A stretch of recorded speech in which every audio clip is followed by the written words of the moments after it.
Blast. That's not what we're doing today, as Ira is off covering the meetings at Amelia Island for the ACC. He will be back in town tomorrow night, and so we pushed Seminole headlines to Thursday. Instead, you get a Jeff Cameron show airing, and that's a good thing. I see my boy Tom Lang is in the house, prepared for that. How are you, sir? Man, I'm hanging in. How you doing today? You get you dodge all those raindrops, all that wind? Yeah, we're good. Everything is okay now. I failed to reorganize the wall to start the JCS, and so it was already programmed in, and hence the flippity-doo on folks. But it's actually oddly kind of a busy day nonetheless. I'm excited. By the way, I'm Jeff. That's Tom. On Twitter, it's at Jay Cameron Show. Those of you in the Heisen Lincoln Law Firm chat, hello. Good to be with you. Appreciate you, and also appreciate you guys listening on 93.3 as always. Yeah, we got a baseball game today at 5 o'clock. That's kind of important for Florida State to win on the road. Big weekend series now that we know it's going to be played here in Tallahassee against Georgia Tech. Seems, knock on wood, the weather has passed for now, although we have pending storms coming in this weekend. So let's see if we can somehow have a series at some point that is not weather affected, travel affected, all kinds of issues over the course of the season. But now the games get really important. If Florida State is to secure that top 8 national seed, they kind of have to win these games. You could probably drop a midweek game, not ideal, but you're going to have to win that series against Georgia Tech, and I would prefer a sweep just to feel a little bit better about where we're at. So there is that. And then I would say that the other piece of news is that it's interesting. The fine folks over at North Carolina continue to chatter. This is the week that obviously you have athletic directors meeting in Amelia Island. It's contentious. We had Ira on the show yesterday to talk about that. And I find it interesting that, more information comes out from the Board of Trustees at North Carolina that they're disgruntled and frustrated by money concerns at UNC, and that they chose this week to voice that yet again. So kind of fun to watch all this play out. I do feel like there is perhaps growing momentum that somebody else may step to the dais at some point and mention their very real concerns about the future of the ACC as well. Let's see if we get any of that today. Yeah, I'm interested. You're right. The timing of it could not have been more deliberate. There's no way that a Board of Trustees member or multiple members of a board decide to weigh in on a topic randomly without thinking that, oh, wait, we've got an ambassador down, for a lack of a better term, because that's what these ACC meetings are. You're sending dignitaries from your university. They have some power within their own structure, but basically they're your university's representative to go talk turkey about the future, near and far-term future for your conference. And so when that happens, and Bubba Cunningham is asked, and he says, well, I had no idea. I don't know what they've said. And the Board of Trustees comes out with strong language talking about we're going to have to do an audit from top to bottom, or we're going to have to find a new home, or we're going to have to really rethink the way the ACC is structured. That, to me, despite the fact that UNC does look like it, one hand doesn't know what the other's doing, I think they figured it out before these spring meetings. And to me, that reeks of good cop, bad cop, with the bad cop being the board and the good cop, or the aloof cop, rather, being Bubba Cunningham.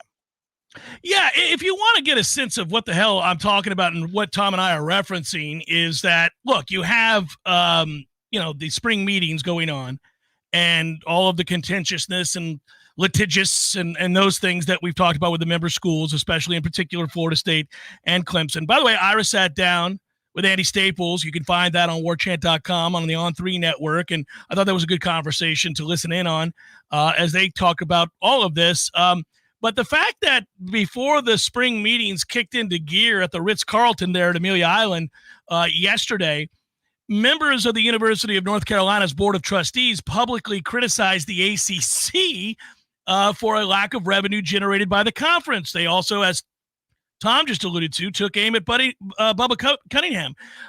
In fact, these are the quotes. UNC trustee David Boliak told WRAL that much of their concern stems from a lack of revenue from the ACC. Carolina's ability to maintain excellence at a high level is going to require really prudent budgeting and revenue models and potential cost cutting. A lot of it's due to the revenue or lack thereof that we're not receiving from the ACC. Now, he's got more to say, and I'll go back to it in a second, but I just want to point something out here because this has happened more and more. North Carolina has done this more and more. There are other stories about programs and other conferences and their growing concerns about the Super 2 as everybody sees it now, and it's plainly obvious. It's the SEC and the Big Ten, and then there's everybody else. And the concerns are not only solely about revenue, they're about power structure and how many teams per year in the various sports get into the postseason tournaments. We just got done talking about this with softball yesterday, Tom. And on and on and on we go. These concerns, the wringing of the hands. Lest we forget, it was Florida State that led the charge and was almost blanketly ridiculed for doing so, for merely pointing out the obvious, which is, hey, man, this aggression will not stand. This is not going to work. We are going to be on the wrong end of a whole bunch of ass beatings for years to come because we don't have the resources necessary to compete in the very footprint where we exist. We have zero shot, let alone all these other schools are at who are at a great distance, who aren't having to recruit within this region, et cetera, and chase on with the facilities race and everything else. It's bizarre how over time that is now ingrained as a perfectly logical point for anybody who cares about sustaining excellence. Right now, everybody's like, oh, yeah, well, no, they make a good point. Boy, it does seem like it's going to be awfully tough for everybody now that we see what's happening. Now that we saw where this was going all along. It's the very reason that the Board of Trustees at Florida State on YouTube had their meeting to discuss what was in their minds in the moment a very urgent and pressing situation. Meanwhile, talking heads across the land, well, these ungrateful bastards, they've only been good again for a year, and look at them wanting out of their conference. Yeah, man, because we'd like to remain good, because there's no way to sustain excellence when you're getting your ass kicked financially and everything's steered towards two conferences. It drives me nuts to watch all of these people now wringing their hands at the potential problems of the Super 2. And when you watch Carolina's Board of Trustees said, yeah, well, join the party, pal. Where's everybody else? Where's everybody else? This should be every athletic director at every school that is not in the Big Ten or the SEC. Every one of them should be saying this from the mountaintops. We're screwed. Yeah, this response because North Carolina said it, right? Because North Carolina brought it to the table, or because maybe Clemson brought it to the table. It's as predictable as Mac Brown or Mario Cristobal losing a game they have no business losing. We knew this was coming. This is something we discussed, I think, way back in December when I said, when it comes to the other schools, these cowardly institutions like Clemson and North Carolina, who are letting us be a human shield for them to get out of where they want to be, let's always remember how cowardly or indecisive or non-committed they were and who the institution was that paved the way. And so when we play these institutions, let's just say that by the time we get to the football season and we get to a home game against Clemson or a home game against North Carolina, both of them are coming here this year. We will distribute shirts that say "You're welcome" on them. That's it. Simply, "You're welcome." And then maybe there's a stack of money on the back. But it's because of Florida State banging the drum. And man, not to go totally political, but it reminds me of 2002/2003 with the invasion of Iraq. Like, we're telling the UN, the country's telling everybody, we're going to do this now. Now, guys, we're about to go in. No, seriously, it's shock and awe. This thing's about to happen. And the world's like, yeah, okay, whatever. And then boom, it happens. Florida State warned over and over and over again that action was going to be taken, that action was necessary, that it needed to happen, and nobody else wanted to stand with us, stand next to us. And so we had to do it on our own. But you're right. Now that other institutions, including one that has Argyle and Carolina Blue, decide to get into the fight, it's amazing how the casuals say, well, of course, it was always a disgrace. It was always something that they needed to catch up and get out of. It's just not hard. I don't understand it. I don't understand why there was ever any pushback to Florida State's position. When Florida State posited, they didn't go around the room and make ad hominem arguments against other athletic directors and coaches. Like, they weren't personally besmirching individuals who worked at other institutions. That's not what they did. They merely stated their position that in order to compete, and they were about the business of sports, okay? This was about competing. And they didn't have some Pollyanna nonsense about academics getting in the way. This is big business, and everybody knows it. And the ship sailed long ago for the Puritans, right? This would have been a time for you to go watch Ivy League football if that was your thing. But that was all a long, long time ago. So this was merely stating something that seems to be self-evident. If I don't have the means or the resources moving forward to go eye to eye with you and stand toe to toe in the battlefield of, in this case, resources and stadium upgrades and coaching salaries, and as it turned out, paying players. If I don't have the means to do that, I can't compete. And we didn't find that satisfactory. Florida State went, yeah, no, that's not going to work. That, in our view, is untenable. This is not going to be a situation in which we can sit idly by and be in our place, if you will, and keep our mouths shut because we have to be a loyalist to the ACC, which has turned its back on Florida State a gazillion times over and has never really appreciated Florida State's worth, ever, and has said so many times, and was all too happy to dance on the grave of Florida State football when we went through slumps, the way that every school and every program in the history of college football has gone through. When we went through ours, it was, oh, well, gosh, keep your mouth shut down there. You guys don't win enough games like you used to. Yeah, look, pal, that ain't it. We don't feel loyal to you. And moreover, this is all about the money. This was always something that was easily discernible for anybody paying attention. And yet you had writer after writer, coach after coach, talking head after talking head say, well, Florida State's gone rogue. You just don't see this. I can't believe they're doing this. They're ostracized now. No, they were going to be ostracized either way. They were treated as such anyhow. And oh, by the way, to sit around and say nothing equaled death. At least on the playing field, it equaled death. There was no way that you couldn't say what Florida State said.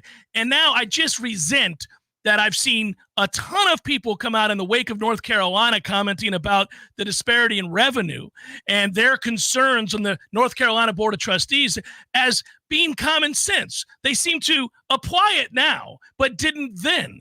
Florida State was a rogue, crazy program that needs to shut up, hasn't been good long enough, and returned to the fold of greatness long enough to even have this opinion. Meanwhile, North Carolina and its Board of Trustees are like, Florida State and Clemson might have a point. Everybody's like, well, I hate to admit it, seems like there is going to be a great disparity between the Big Two and everybody else. You don't say.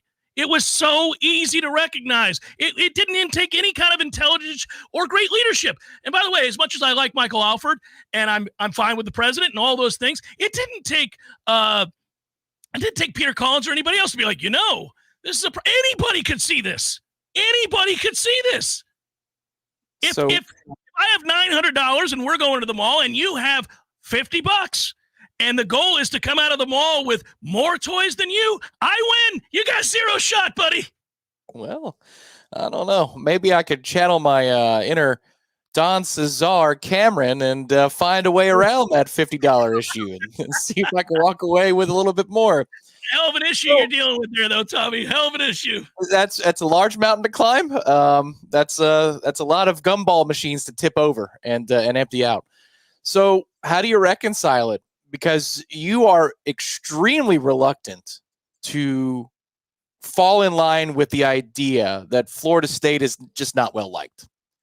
But in the past 6 months, 7 months, you've seen multiple situations. One that has to do with a postseason in one sport, one that has to do with a discussion about the very nature of conference realignment, and you're seeing 2 point-blank examples of when somebody else says it, boy, it sounds like it makes a whole lot more sense than when Florida State says it or when Florida State has a gripe. So how do you personally reconcile that? Well, if we were first to start with, okay, so in terms of the challenging the grant of rights, we were first, right? So that you're going to catch the flack for being first. You're the first one through the door. The violence is directed at you. You're the first one through the door. So I was prepared for that. I got no problem with it. And I will call out the disingenuous nature of those complaints. And when there are obvious leaps of logic, I will also allow me to retort. We will have that conversation publicly because it's an easy one to have, and I do believe it to be disingenuous when you have the kinds of articles we've seen written and commentary from talking heads tisking Florida State for acting in their own self-interest. I will always call that out. I don't know that that's personal. That's just being the first. And then I don't think, by the way, that ESPN, in screwing Florida State, and the committee in screwing Florida State, were saying we don't like Florida State. They were saying we're in bed with the SEC. There's a difference. It could have been any other. It could have been any other 13-0 team that was standing in Alabama's way, and they'd have screwed them too. Right. Yeah. It's not akin to the Feinbaum issue with Florida State per se. Right. He's had a personal issue with Florida State dating back to the 90s. First time I ever talked to him, we had an argument. Eric Llewellyn had an argument with him back on the air back in the day when he was carrying Bobby Louder's water. And I would say a lot of other descriptors here if I could. Well, he's an easy one to solve because he's been on, as I've often said, and so have you, that he's been on every side of the argument about Florida State to the SEC. It's the dumbest thing in the world. He does what he's told to do. We could really have a better than Mel Kiper draft analysis clipboard of him going back and forth saying that they don't belong, they're not a part of the culture. Well, of course, they're a perfect fit. I mean, you could find all of those quotes, but he's a separate issue. See, Adam, I know that he's not necessarily trying to stoke a fiery retort at him. I think he agrees. But he says in the Heist and Leaka chat, they despise FSU for acting entitled because we haven't been relevant since 2014. Sure, so what's North Carolina's excuse? Right. Why don't they despise North Carolina? Because there's only one sport that matters here. There's only one sport that matters when it comes to bringing money home and being able to make these decisions and set these budgets at the level that North Carolina is complaining they cannot. Basketball doesn't drive that type of revenue. It never will. Never again. Maybe way back in the day, it did enough to make ends meet. It ain't close anymore. So what's their excuse about not despising North Carolina in this exact same scenario? Because they've never mattered, ever. Or any of those schools. I mean, if you want to look at, what does NC State bring to the table for college football? What is Wake Forest bringing to the table? What is Boston College, Syracuse, on and on and on and we go. It's Florida State and Clemson. Let's be real about this. Miami's never even won the conference. Useless ass program. They played for one ACC championship, got smoked. That's it. That's all. It's Florida effing State that carried the day forever until they didn't. Then Clemson did. It's us and Clemson. That's it. If you're going to rank it, are there pockets of failure? Are there moments where 5-year, 7-year windows where the last decade was a toughie? Going to admit that. By the way, go look at the television ratings during that time. It's still Florida State, baby. That's who that is. If you're ranking programs that in the last 23 years, however long it's been since the merger happened or the poaching of the Big East happened, if you're ranking the teams that have carried the conference, you probably would put Clemson first. It's close. It's neck and neck in that window of 20 some odd years. Yeah. Florida State, Clemson, 1A, 1B, and then Virginia Tech. That's about it. Virginia Tech is number 3. And they haven't done anything in 12 years. Yeah. No, I just watch how this gets played out. Listen to the arguments. Listen to the way that people will note that it is very obvious that the ACC is second fiddle. Pac-12 doesn't exist anymore, folks. So one by one, these conferences are getting picked off. And if Florida State and Clemson ride, the ACC will be irrelevant as well, more so than they already are. And whatever the Big 12 is, I feel like they've scurried and done a pretty good job given the circumstances. But that won't be represented in a fair way for the postseason with a 12-team playoff because we know who's in control of that. So just, enjoy it, laugh at it, but make sure you pay attention to it because it's hypocritical now that people seem to see the light in something that seems so self-evident to me the whole time.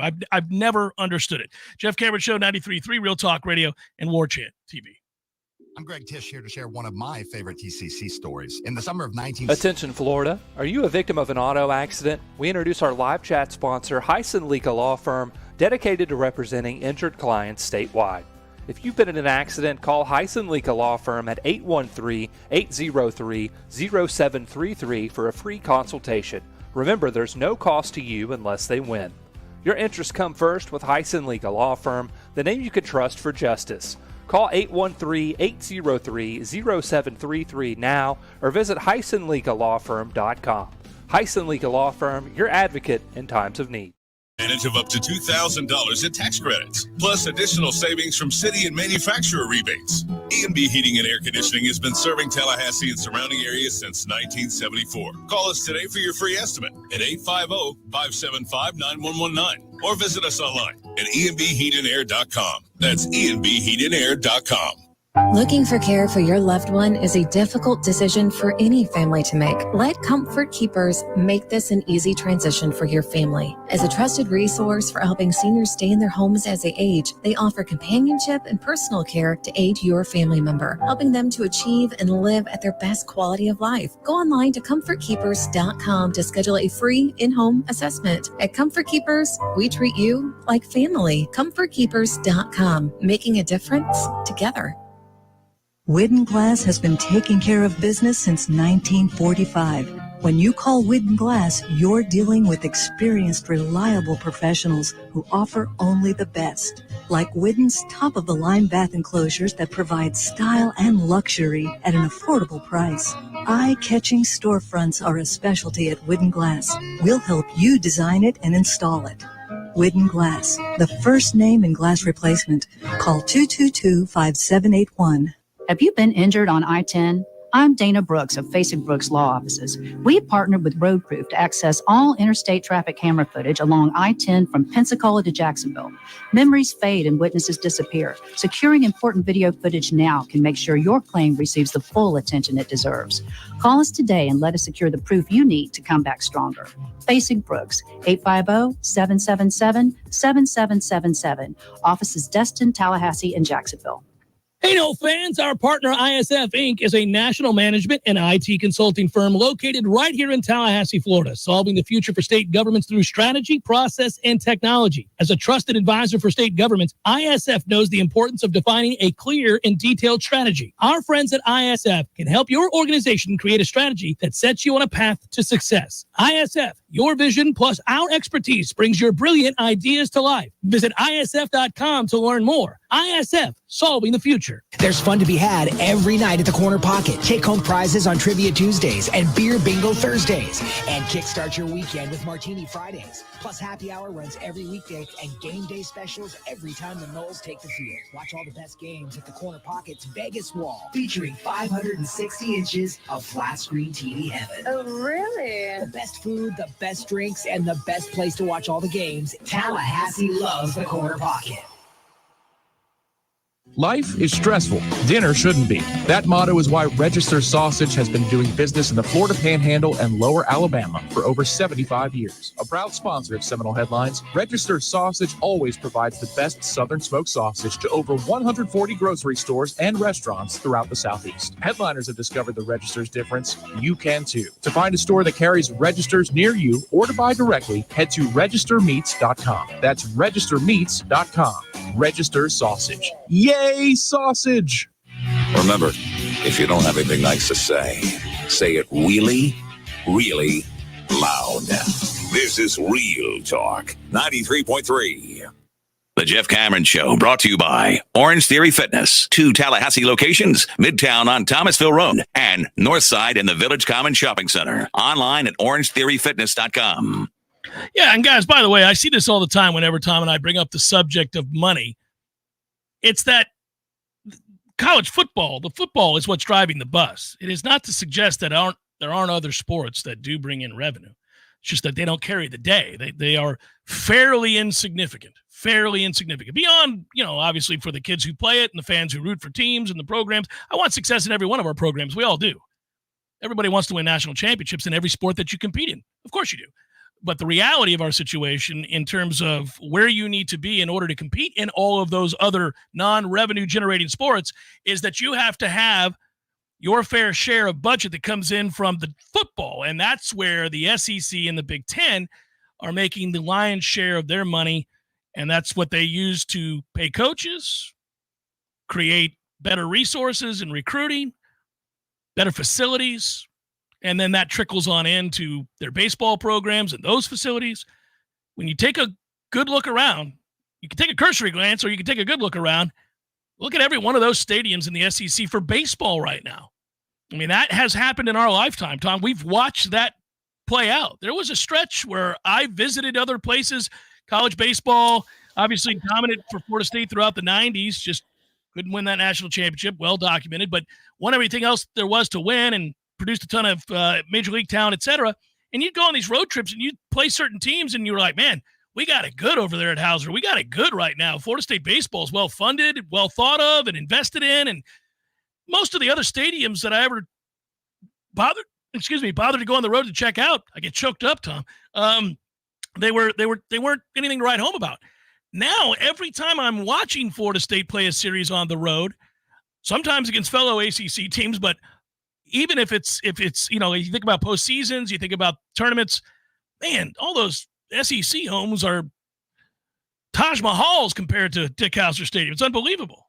Well, yeah, that's again, the nature of the discussion was about budgeting and about the money you need, like you're talking about, to scale and budget. Otherwise, Gonzaga would have launched from what they were into a juggernaut in football and every sport you can think of, because basketball paves the way. It doesn't. Does it generate revenue? Yes. Is it a profitable sport? If you're good at it, yes, it is.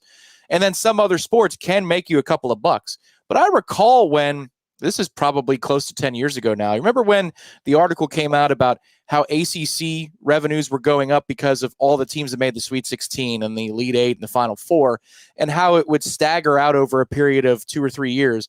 And it would show that the ACC would make an extra $2 million there or an extra $3 million there per member institution.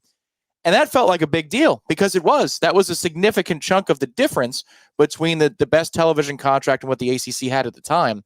Now, I mean, $1 million or $2 million, that's what the ACC was talking about last year when they were having incentives for championships, and everybody scoffed at that because it means nothing.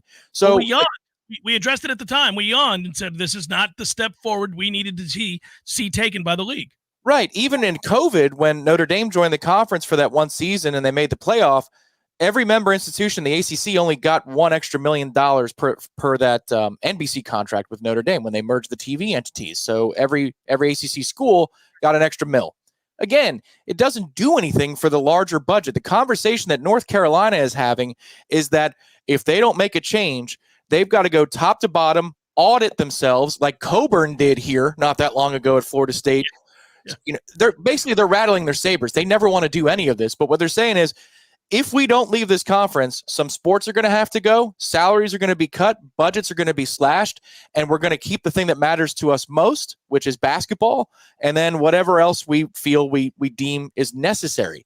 So if you're having a discussion at that level, man, basketball ain't going to do anything for you. It's all about the television revenue that comes from football. The aforementioned trustee, David Boliak, the North Carolina trustee I was alluding to and quoting last segment, went on to say Carolina's ability to maintain excellence at a high level is going to require really prudent budgeting and revenue models and potential cost cutting. A lot of it is due to the revenue or lack thereof of revenue that we're not receiving from the ACC. He went on to say, I'm advocating for leaving the ACC and going to a conference with larger payouts. Yeah, you don't say. Quote, that's really what we need to do. We need to do everything we can to get there, or the alternative is the ACC is going to have to reconstruct itself. I think all options have to be on the table. Well, this was what we said. We said this a long time ago.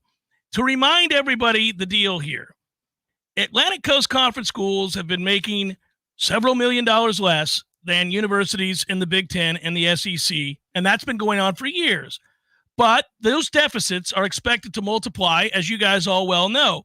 Some estimates have schools in those leagues earning $40 million more per year than the schools in the ACC. So that was the end of the conversation. It was a very easy one to have. It stands as self-evident. Well, thank God Syracuse made that miracle run. We all get an extra $750,000. Thanks, Syracuse.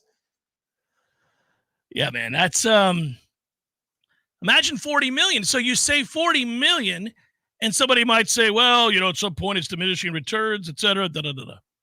Yeah, what year over year? Now you're 80 million behind. Now you're 120 million behind. Now you're, here we go. Onward and onward. And what that really means ultimately is that A, you can't compete, not with the big boys. And then B, it means that when somebody decides they want Mike Norvell and you can't have him, they're going to come take him. was already tried for it by Alabama, of all schools. Yeah. Had they not had other options and were kind of not certain, and unless Mike had not received the huge raise that he did, along with some pretty weighty guarantees that allow Florida State to compete in the immediate, and without his agent, in my opinion, telling him, you're going to get out, he would have been gone. Now, there were other mitigating factors, including Saban over your shoulder, and there's a lot of stuff there. But what's to say the next SEC school that's tired of losing and has more money than sense, what's keeping them from reaching out to that very same agent who runs college football? Well, I imagine the William Morris agency gets that call pretty quick, right? Hey, we're just going to have to take your guy away from Florida State. We're tired of this nonsense. What's it going to take? $20 million per. Throw it out there because I don't think you'll pay. Oh, we will. We're done with it, and we've got more money than we know what to do with. Just go get him. And there you go. Then it's over. It didn't work out for Elko at A&M, did it? That would be that scenario.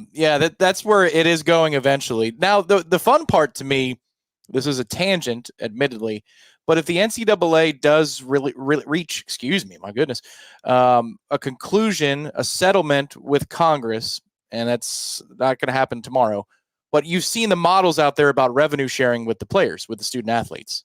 Based upon television revenue, there's this much that could be put into the athletic department. I think it's upwards of $20 million.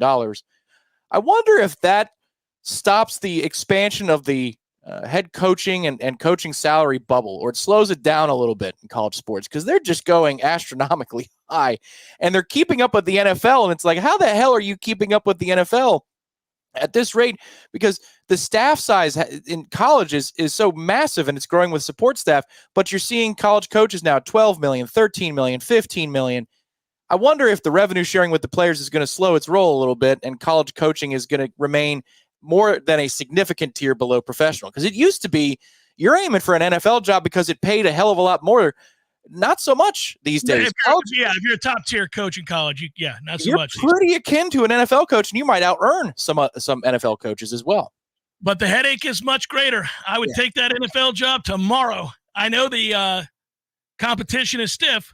Obviously, it's very tough to be successful at the highest levels of anything. But if you're a great coach and you're being considered to be a head coach in the NFL, then obviously you're highly competitive and you've been successful. You know what you're doing, typically. I'm taking that job because I don't have to deal with all this other nonsense, especially on the front of the wild, wild west that we still see in college football, where there's great uncertainty. Dave, conspiracy theory number one, our new transfers are listed as Cooper, Riley, so as not to be referenced as the racist wide receiver Riley Cooper. Probably smart, if even by accident, right? What's number two? Is that further down?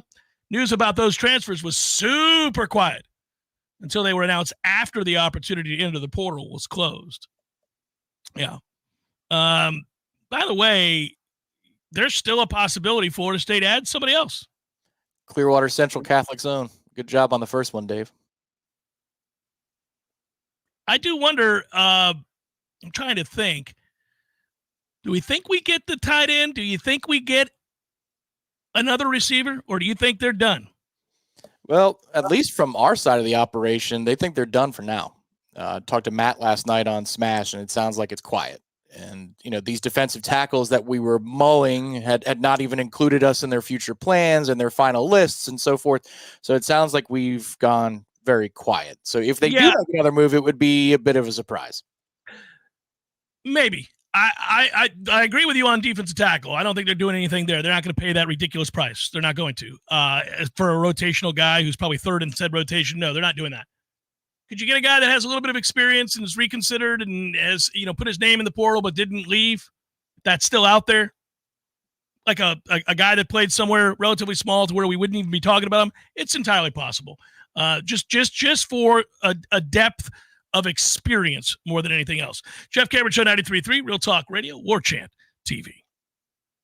Your local news now. The Tallahassee Police Department confirmed 2 men are dead and 2 other people are hurt. The call came in a little before 2:30 a.m. Sunday in reference to shots being fired. Police arrived outside Zingle's Billiards and Sports Bar and found 4 people with gunshot wounds. 2 men were pronounced dead at the scene. The other 2 victims, a man and a woman, were taken to the hospital. It is unclear if the victims were the intended targets. Tallahassee Police are asking anyone with information to call 850-891-4200 or to remain anonymous, call Crime Stoppers at 850-574-TIPS. Chief Financial Officer Jimmy Petronis activated a disaster fraud action strike team to be deployed to Leon and Gadsden counties to combat residents being taken advantage of during the recovery and rebuilding process. To report suspected fraud, call the department's toll-free fraud tip hotline at 1-800-378-0445 or visit fraudfreeflorida.com. This is Rachel Anay with your Real Talk 93.3 local news update, brought to you by Macklemore Systems, Tallahassee's go-to Mac store. Check them out online at MacklemoreSystems.com. This is meteorologist Paul Trombley with your Real Talk 93.3 weather update. Highs level off around 83 this afternoon under overcast skies with a chance for storms. Winds out of the southwest, 10 to 15 miles per hour. Lows dip down to about 70 tonight, chance of thunderstorms. Sunny skies tomorrow, slight chance for storms. Highs level off around 88. This report is brought to you by the Lawn Johns. For all your landscaping and lawn care needs, visit thelawnjohns.com. Right now, 82. Services, to call away. 222-7722. AC and electric is what we do. Service, repairs, and installation too. 222-7722. Parker Services.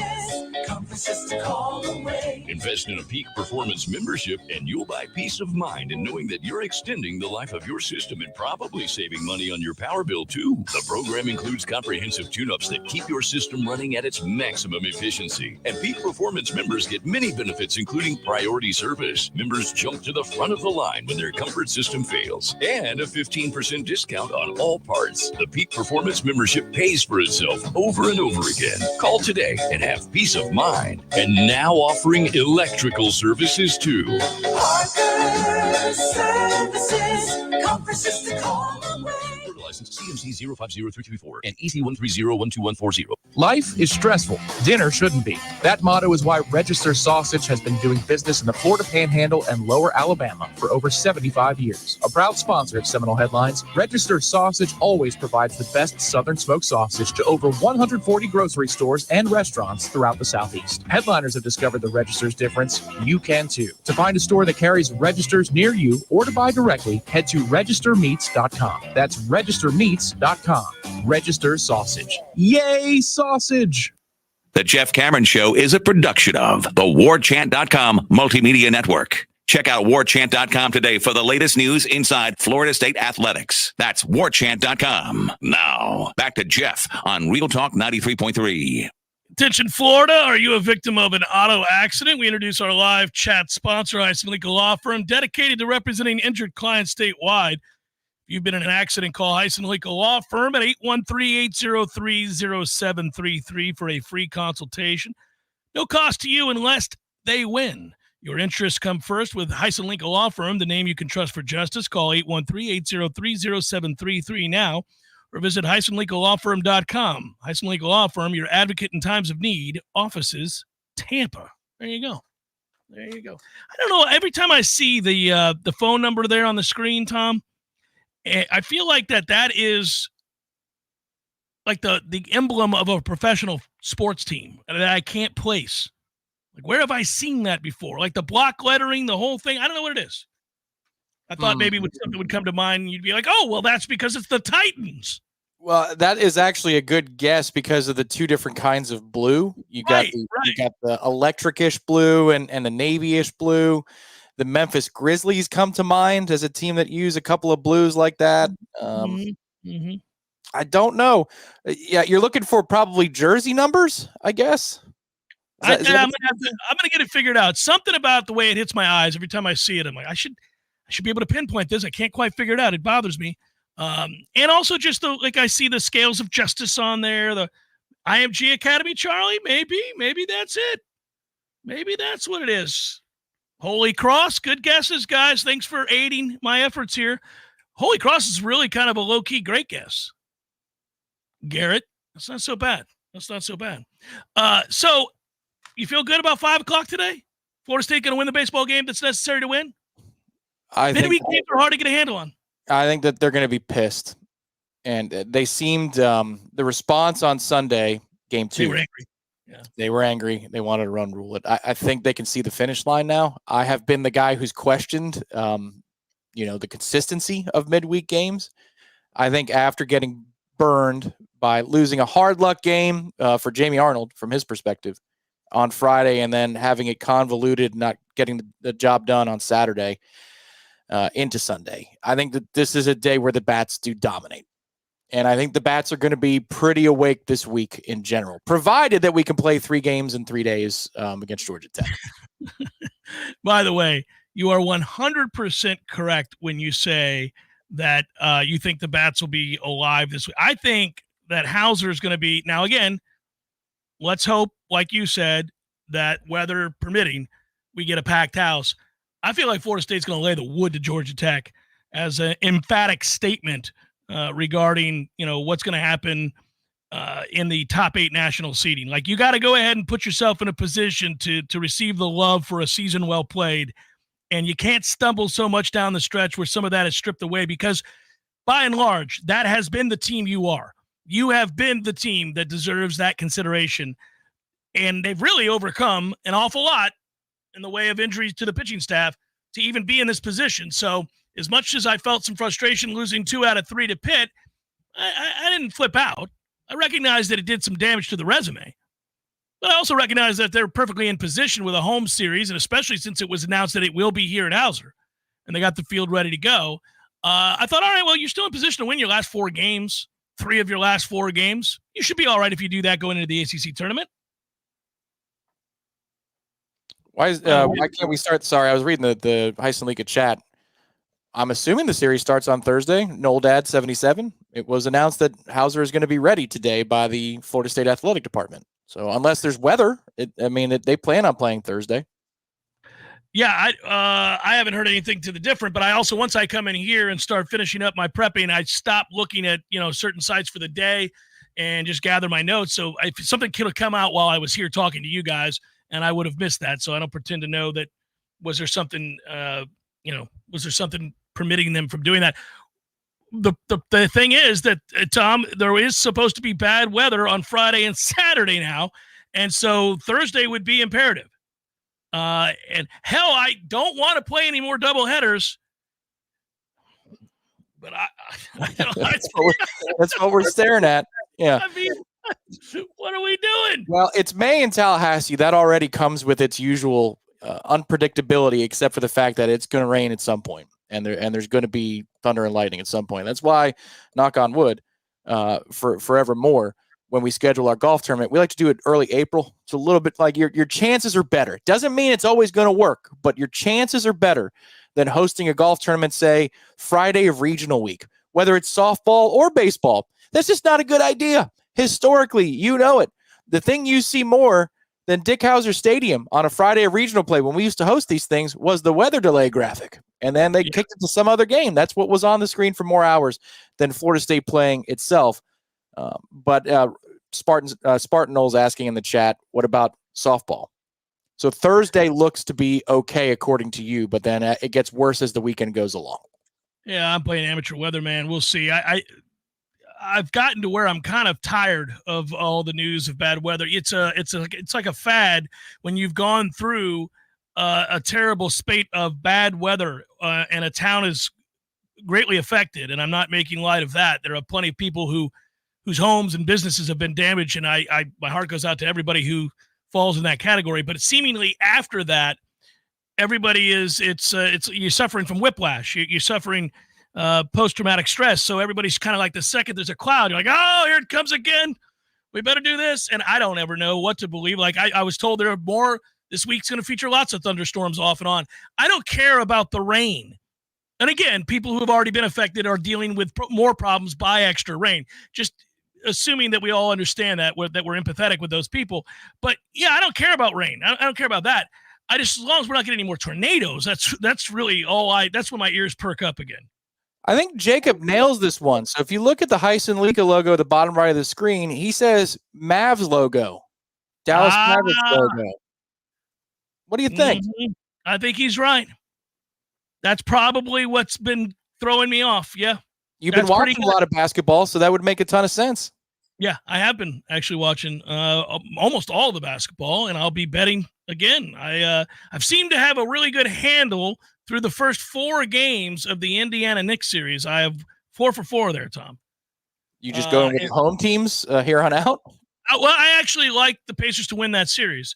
I think the Knicks are too beat up, and I think Indiana's scoring at will, and I kind of feel like that's going to be a problem for the Knicks long term. So I do like Indiana there.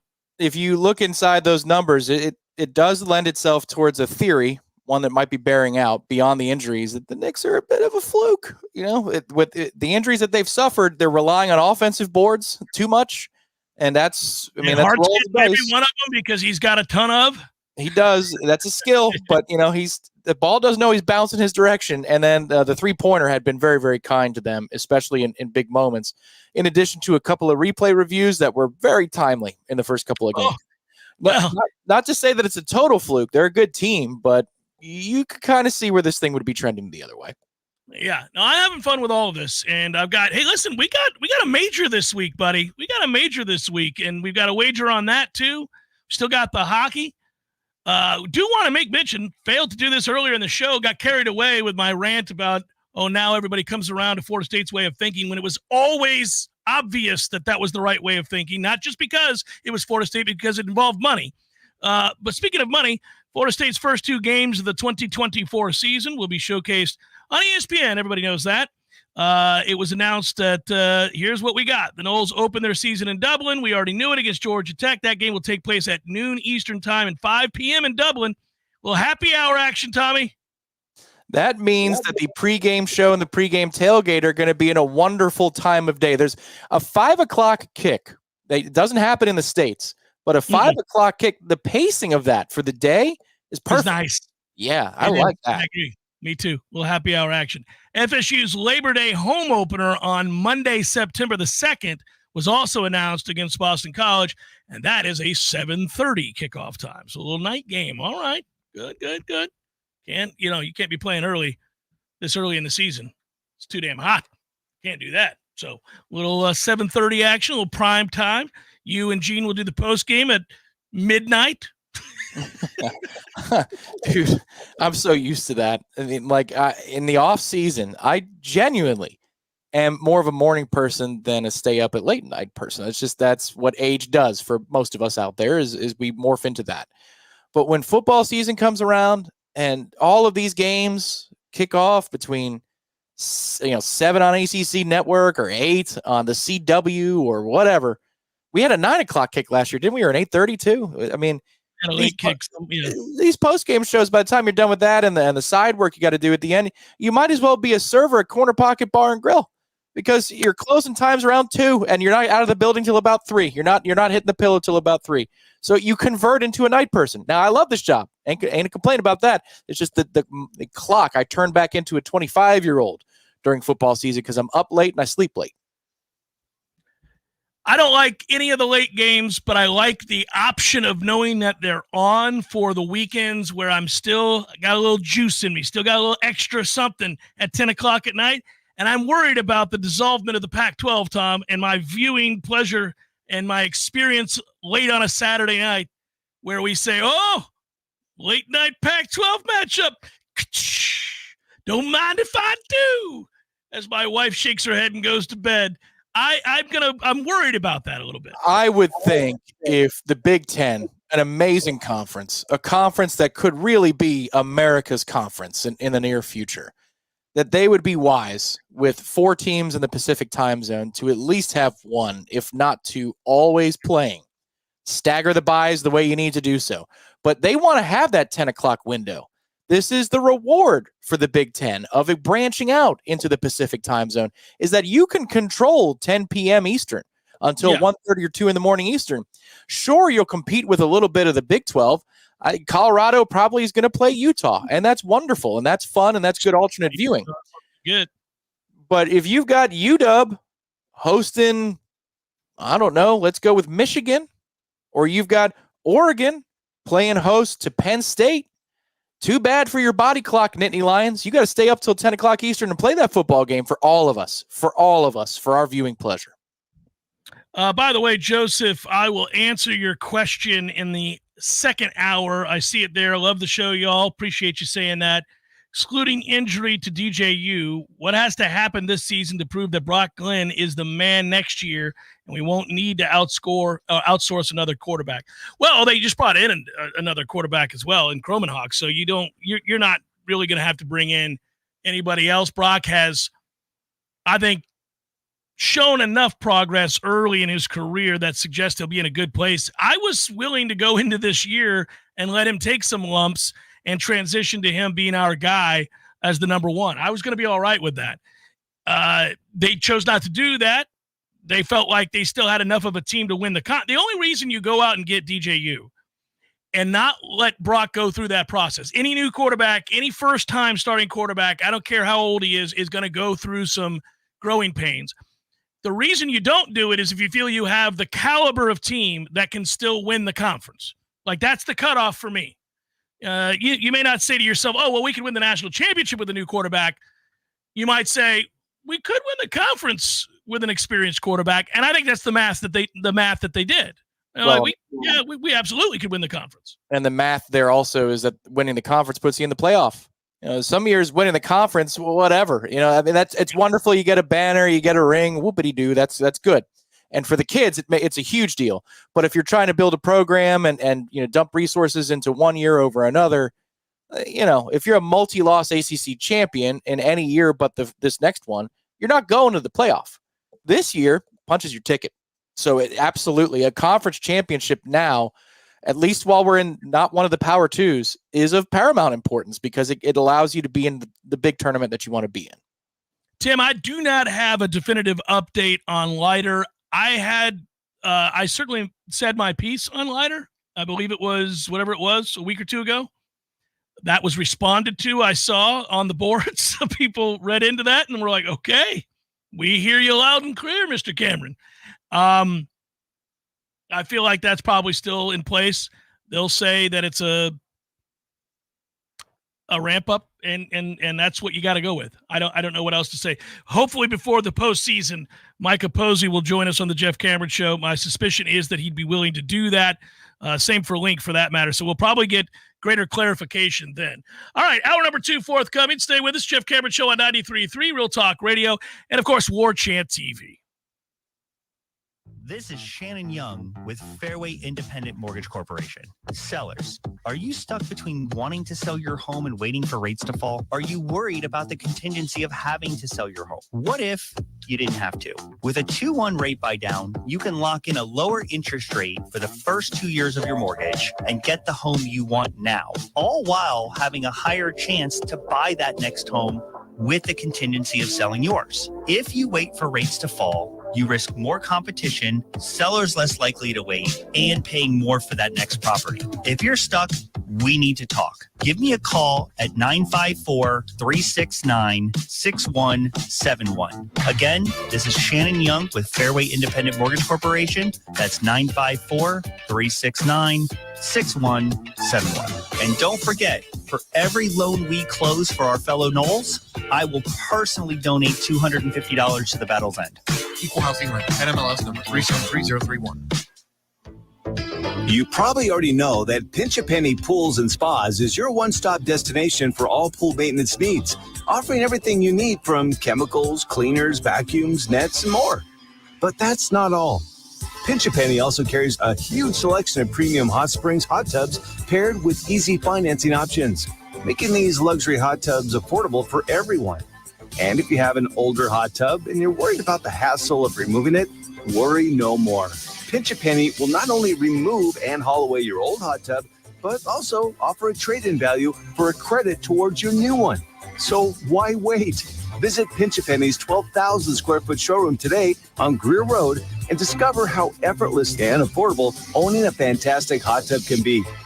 Find out more at TallahasseeHotSpring.com. That's TallahasseeHotSpring.com. Each morning across Florida, hundreds of Duke Energy line workers start each day with one thing on our minds: making the grid stronger and more reliable for you. To us, it's about more than keeping the lights on. It's about being more efficient to help lower costs for our customers. It's more than a job. It's a commitment to building a smarter, more reliable energy future for Florida. Find out more at duke-energy.com/FLFuture.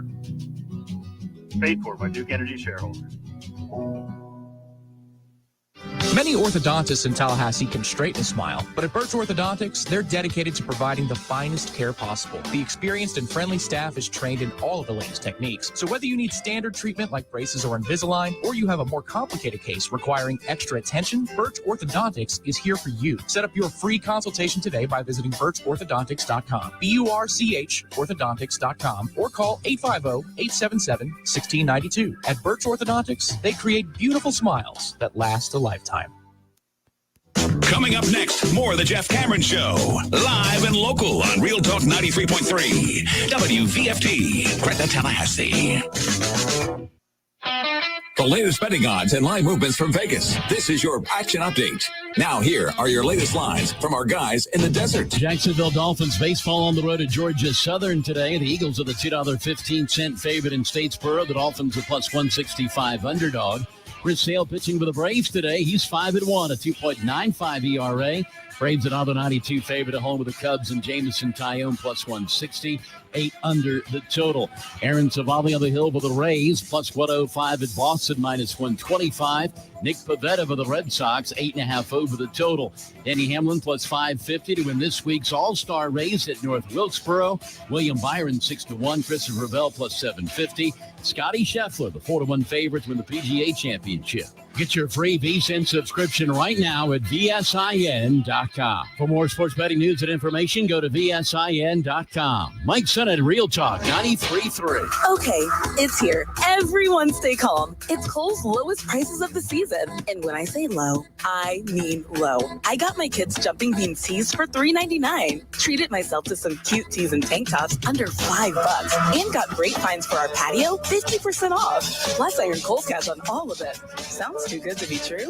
Well, I guess you'll have to go to Kohl's and find out for yourself. Select styles. Offers in May 15th. Some exclusions apply. See store or Kohl's.com for details. Pizza's here. Oh, great. I'd love some, but I'm worried about my stomach issues. If you're worried about having diarrhea, gas, bloating, stomach pain, or loose, oily stools, it may not just be stomach issues. It could be a condition called exocrine pancreatic insufficiency, or EPI. With EPI, the pancreas doesn't release enough enzymes to break down food, but EPI is manageable. Use the symptom checker on identifyepi.com and talk to your doctor. That's identifyepi.com. Sponsored by AbbVie. At Paul's Termite and Pest Control, we know if you have something in your home that's not supposed to be there, you want it gone now. Not in a couple of days, not tomorrow, but today. That's why we offer a same-day guarantee. If you call Paul's before 12, one of our technicians will be out before 5. We guarantee it. The health of you, your family, and your pets is why we promise to do everything possible to quickly resolve your problem. And we do so using the safest chemicals. Notice a pest problem? Call Paul's Termite and Pest Control before 12, and we're there before 5. Call Paul's. We'll get them all. We're all spending more time at home than we ever have. And our yards have become more than something we look at through the window. They are now a major part of our refuge. Now that we're outside more, wouldn't it be great if we could eliminate the things that make us want to run back inside? Pests like mosquitoes and fire ants. Paul's Pest Control can do just that, and will do it for a surprisingly low cost. Our treatments are done outside. There is never a reason to enter your home. The weather is beautiful, and now is the time to be outside. Paul's Termite and Pest Control will help you take your yard back. Call us for a free consultation. Dude, that's quality radio right there. Tell us how you really feel. Sorry, man. I'm just so tired. And why do we think we're tired? Oh, I haven't made the Grassroots coffee yet. Yep, Grassroots coffee. Tastes even better than it smells. Roasted to perfection. And so many blends and single origin coffees. You can have a different tasting coffee every day of the week. You can order directly from grassrootscoffee.com. And with a Grassroots coffee subscription, you'll never run out of your favorite brew. Locally owned, locally roasted for everyone and loved everywhere. That's Grassroots coffee. What will the Noles do to follow up an unconquered 2023? Warchant.com, the market leader in FSU football and sports coverage, is the place to find out. Join the largest FSU fan community and talk Seminole sports in Warchant's Tribal Council and premium recruiting message board forums. Enjoy special access to multimedia elements like Wake Up Warchant, The Jeff Cameron Show, and Seminole Headlines, plus exclusive forums with FSU student athletes and a members-only discount to Garnet and Gold. Warchant.com is your ultimate Seminole sports source. Head to Warchant.com and sign up today.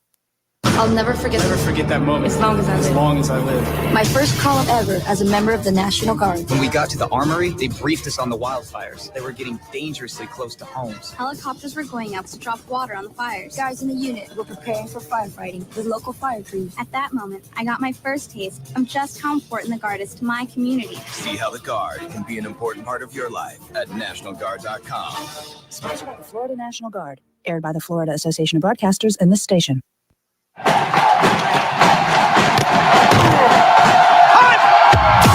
Broadcasting live from Florida's capital city, this is the Jeff Cameron Show, brought to you by Orange Theory Fitness on Real Talk 93.3. Now, stop what you're doing and listen closely. It's time for the Jeff Cameron Show in 5, 4, 3, 2, 1.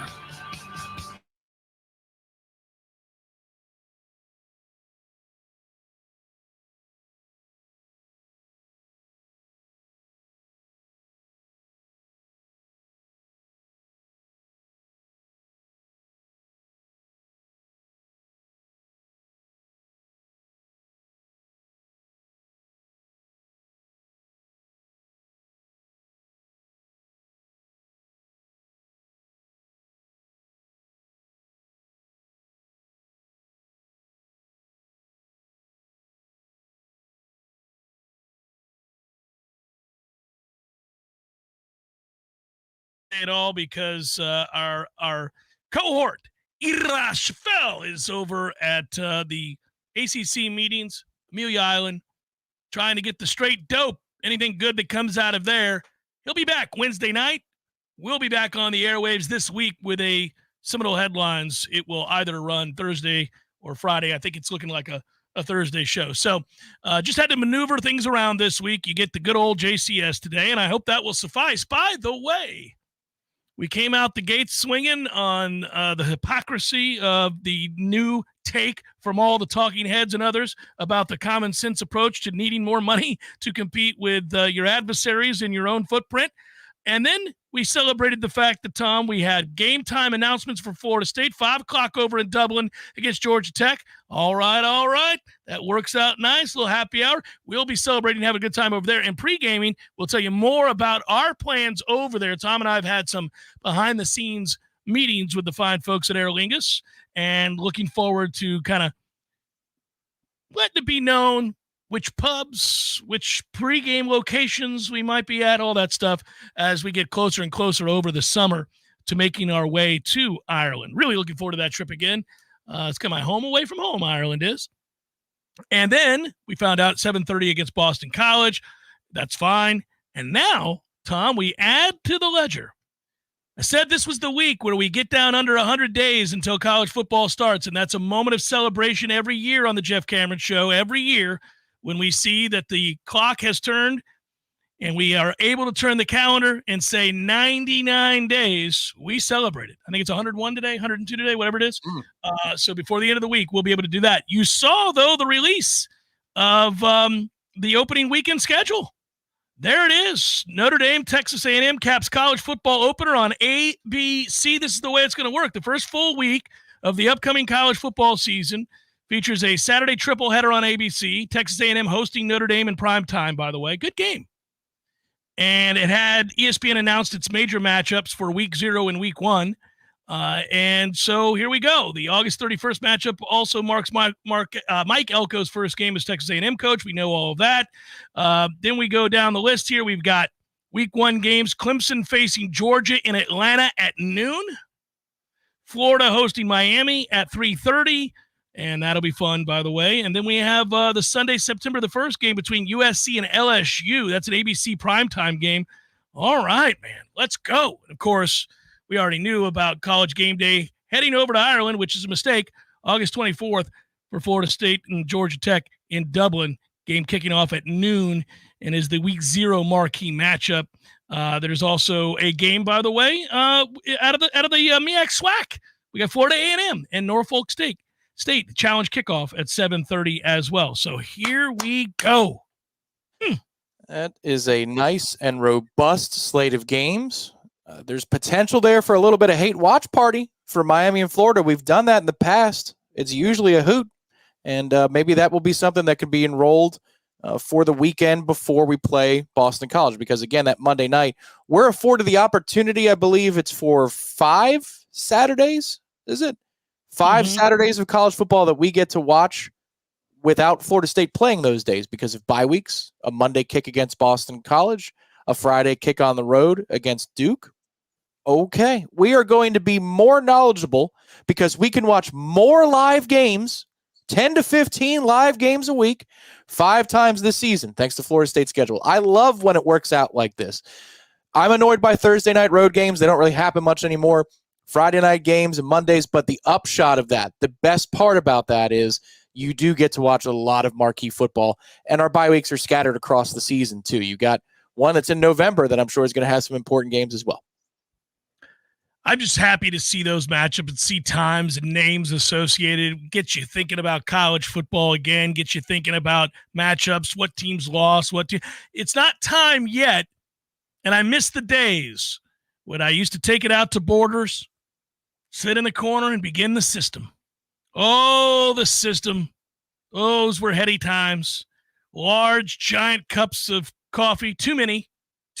Usually left my hand shaking by the time I got done. 3 or 4 of those big, tall cups of coffee while I'm reading through the Phil Steele magazine, followed by all the others, just one after the other. And I would highlight certain areas, circle certain matchups, remind myself, oh, that's right, they had to get a new starting quarterback this year.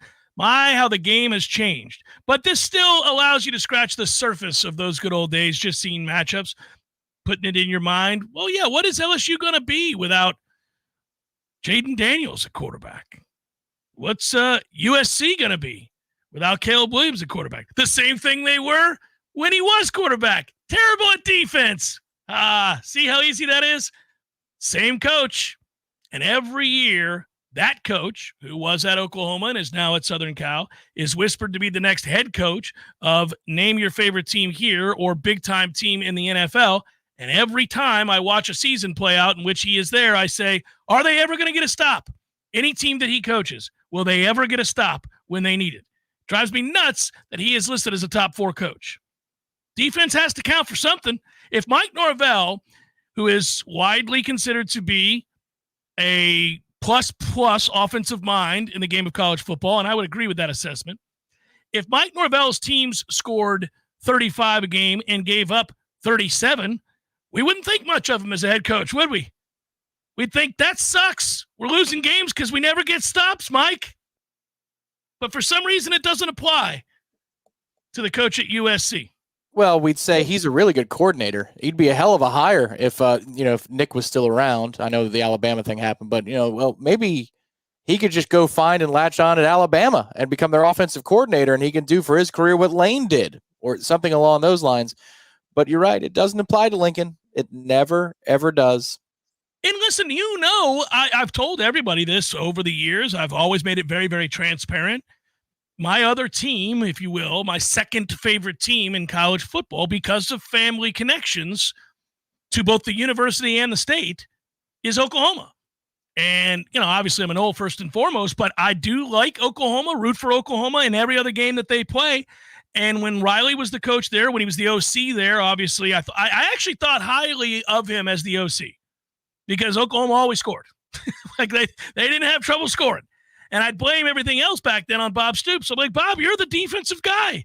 You were the DC at Florida under Spurrier. This was you. This is who you were. You had a high-flying offense, and you were tasked with the responsibility of having some semblance of a defense. And that's why you got the Oklahoma job, was because you did do that. You achieved it for Steve Spurrier at UF. And then when we got to Oklahoma, that opening salvo was a good one. Unfortunately, it was at our expense. He quickly turned Oklahoma around. They played great defense. They won a national championship. And then every year after, they scored a bunch of points and couldn't get stops. Luckily, They also beat the bejesus out of Texas most years.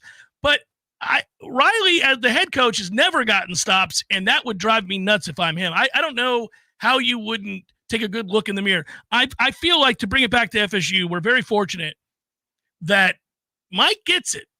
Like, he's calling the plays on offense. I got it. And when we go to practice, he's largely kind of massaging that offense and the various segment groups there to get to where they need to be. But he's accountable for the defense. He understands he's got to have something in the way of getting stops to have a chance. And he'll play to it, by the way. He'll play to it. And that's what I think Lincoln Riley does not do. Yeah, last year was a masterclass at that, of understanding what you were, understanding what you didn't have. I mean, I thought the way they played the Florida game resembled the Sean Powell night in 2011 down in Gainesville. Understood that Florida couldn't score, really wasn't going to have to worry too much about it, got the lead and just played it out. Yeah. Exactly. And played to race to 21, to race to 24, because they're not going to get there. The only way that they can do that is if we assist them in that endeavor to reach that number of 20 or 24 because of our turnovers or because of our decision-making. And that shows that Mike is a very complex mind as a coach, because when he first came here and he was aggressive on fourth downs, I was worrying that, is he going to be a guy who just hangs out the defense to dry? Right. And he was making those decisions in the moment. One could argue because he was not enamored with what his defense was. He knew he had to win it by outscoring the opponent, by out-possessing the ball. You can't punt the ball because the empty possession count coming back the other way was not going to be that high. But I was worried. Situationally, who's he going to be? But his understanding, he proved it last year. Beyond reasonable doubt, he proved it that, man, if we don't have it today, and we're banged up at this particular group, or I know the offensive line won't be able to execute against this defensive line the way I need them to, but I know I can trust my defense, I will play to those strengths. And that versatility deserves him a lot more brownie points as a head coach, I think. I'm going to further that point in a second, but let me address you, Ashley. A love for Oklahoma? No. Grandmother went to Oklahoma, graduated from Oklahoma. Granddad did the same. My family has a farm in Oklahoma. My great-grandmother, who I knew very well, Dee Dee, we called her, Creek Indian, lived to be 97. She, too, lived in Oklahoma and went to Oklahoma, and so did one of her husbands. So lots of OU in the family. That's where that comes from, just so you know. It's not arbitrary. It's not one of these, hey, they've been good, I'm going to root for them. It's family owned. That's kind of why that's out there. Back to your point, which is a really good one. It's a point I was making to a friend of mine. We were kind of going through the check marks of things that you want in a coach, things you want as a play caller, things you want behind the scenes as a CEO, things you want in regards to organizational leadership and how operations are run. And we were talking about the boxes that still have to be checked, and one of them is high school recruiting at an elite level. Like, that's the next big thing for him to do. But all arrows are pointing northwards. I thought last year showed incredible maturity,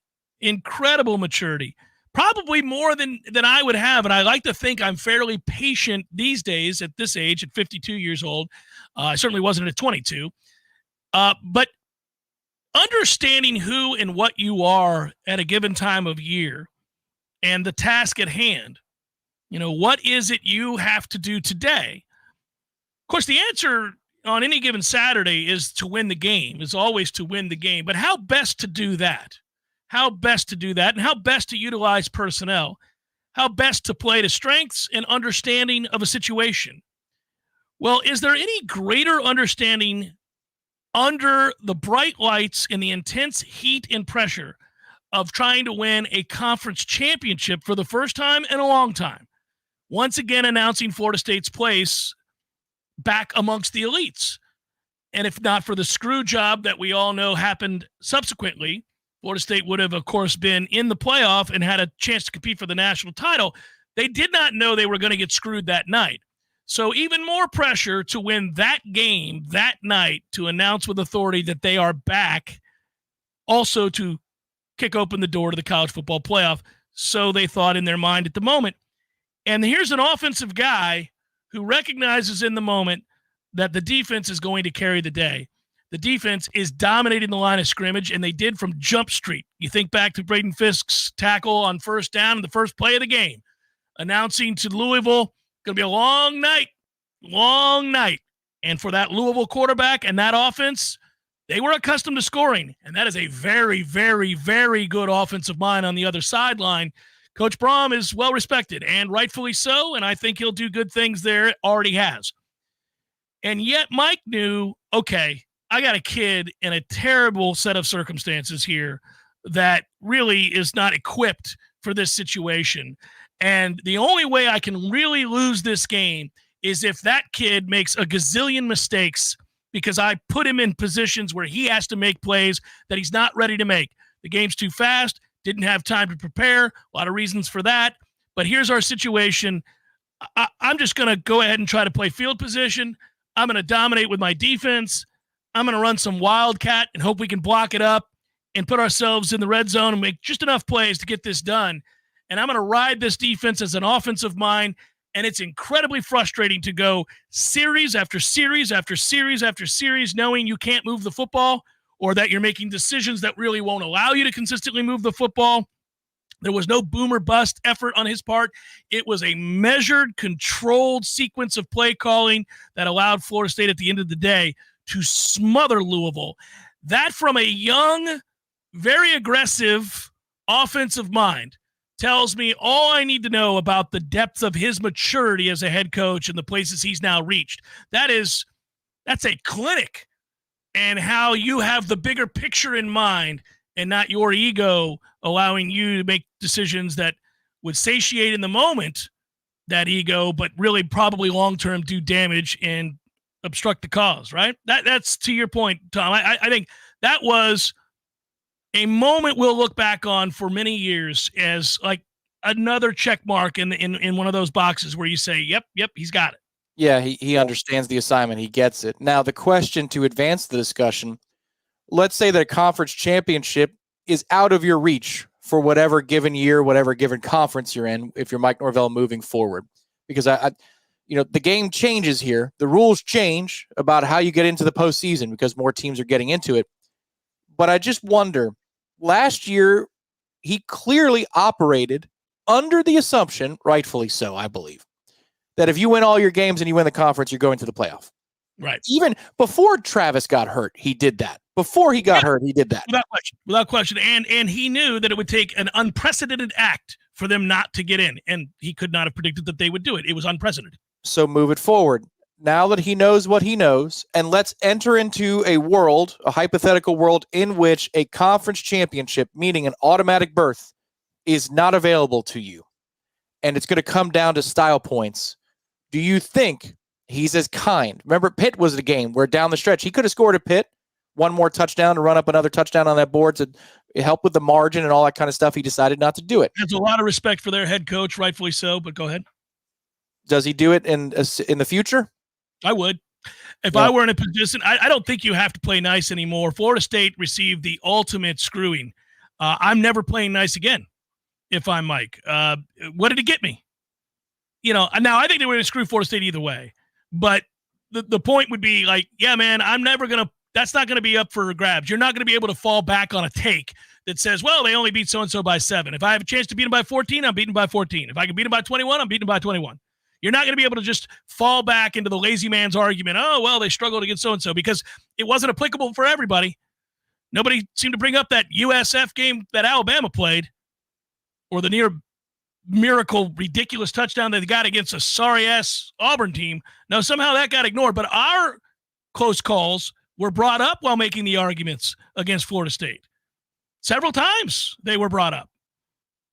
So, no, man, there ain't going to be too many close calls if I can help it. Now, some games are just going to come down to the wire because that's football and the other team's trying and they're on scholarship as well.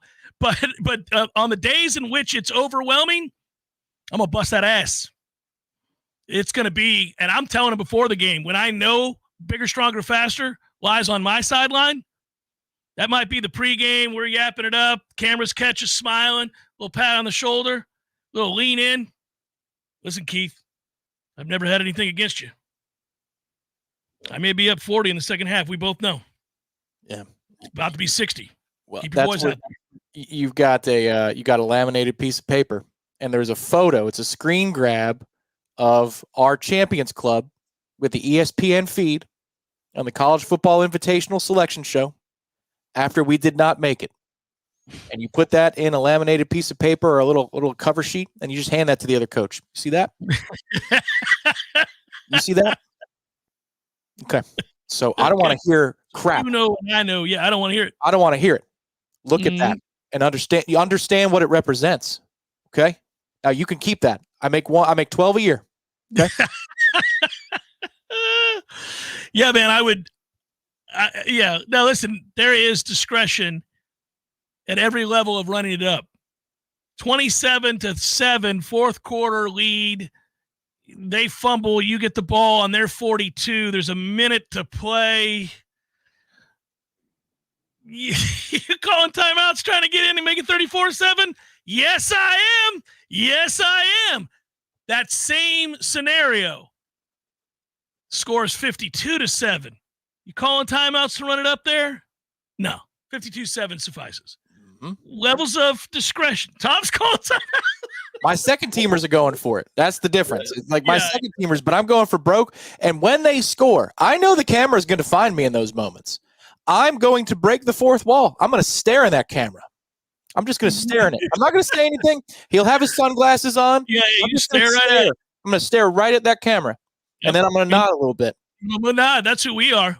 Okay. That's who we are. You running a flea flicker?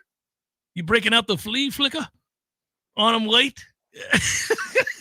If you do, then you've got to find the camera that's shooting the play-by-play so that you can walk from distance. They see you in the corner of the screen as it's being thrown, and you go, and just point right at it.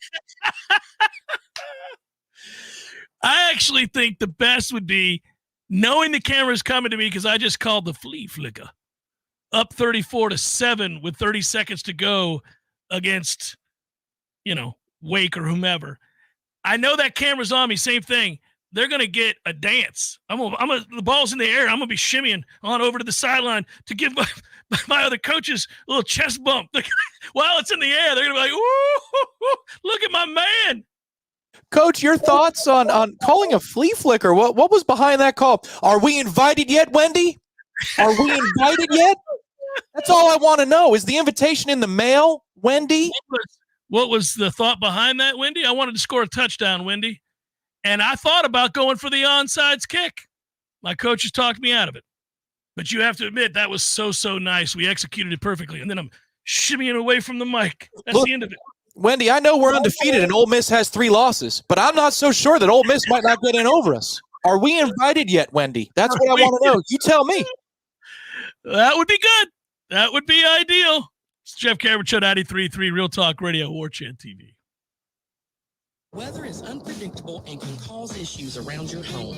Weston Trawick provides commercial, residential, and industrial electrical wiring services, yearly inspections on fire alarms, portable generator sales, and so much more. With 24/7 emergency service and repair, Weston Trawick will be your calm in the storm. Give them a call at 514-0003. Weston Trawick. Professional electrical services day or night. Visit online at westontrawick.com. Social Kitchen is now open on Cary Forest Parkway near Ology Northside, Tallahassee's only premier market where you can receive the famed Snake River Farm steaks and premier meats. Social Kitchen also has chef-prepared meals and sides ready to serve in just under 20 minutes. Perfect for those very busy springtime weeks, weekends, you name it. Hosting some people at the house. Hey, Social Kitchen also has build-your-own charcuterie boards and catering. Stop in and visit Social Kitchen today or visit us online at socialkitchentlh.com. socialkitchentlh.com.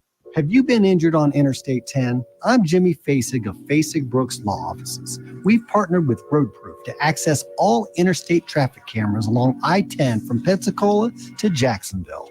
Let us help you get the proof you need to stand up for yourself and get fair compensation for your injuries. Call us today and let us secure the proof you need to come back stronger. Fasig Brooks, 850-777-7777. Offices Destin, Tallahassee, and Jacksonville. I'm Greg Tisch here to share one of my favorite TCC stories. In the summer of 1966, Eugene Lamb wanted to stay in shape before leaving to play college basketball in Louisiana. So he jogged to Tallahassee from his home in Midway and helped lay the bricks for the first building on what's now the TCC campus on Appleyard Drive. Today, he is a longtime member of the TCC District Board of Trustees. It's no exaggeration when we say Trustee Lamb helped build TCC into what it is today. TCC thanks our community for 58 years of support. We look forward to moving into the future together.